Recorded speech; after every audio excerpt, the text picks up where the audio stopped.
on. It was, all in all, a highly unusual piece of writing. Rather than some gloating, "I found the treasure" victory lap, the finder's post was vulnerable, uncertain. He recounted how he'd cried, and not for the first time on this hunt, after he'd found the treasure. How his self-confidence had been at a dramatic low.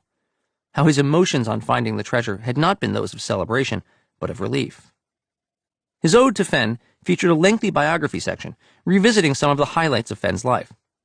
It recounted the finder's post-find visit with Fenn in Santa Fe in June 2020, and the kinship he'd felt with Fenn, discussing things only the two of them could understand. As he called Fenn his friend, he indicated Fenn had felt the same.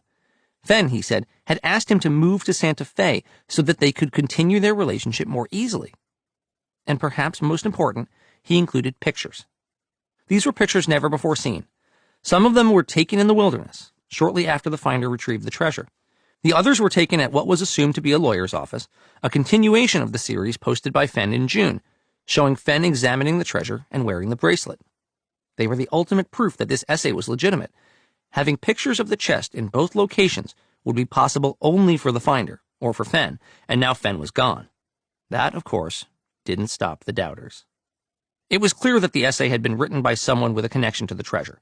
The pictures made that impossible to deny, and beyond that, the essay was linked to from Dale's site, and on Fenn's old Santa Fe Trading Company site, showing that it had the stamp of approval from Fenn's family and associates.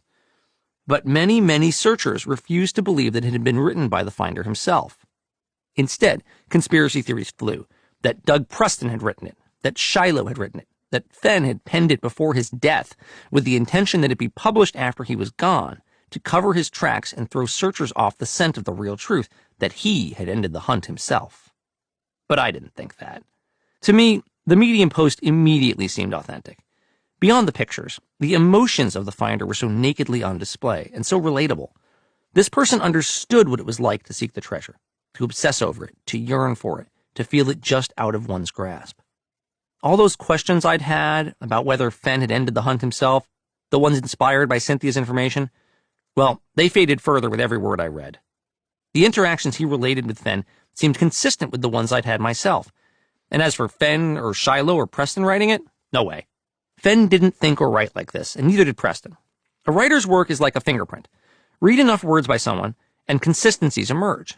This had none of the marks of either Preston's or Fenn's writing. Could it be Shiloh's handiwork? I guess. But nothing I knew of him indicated it would or should be. This was the product of someone who had genuinely sought the chest and had really lived that life. This person had simply done what no one else could. After finishing the essay, I no longer had any doubt that there was a finder. Much else, though, remained unresolved.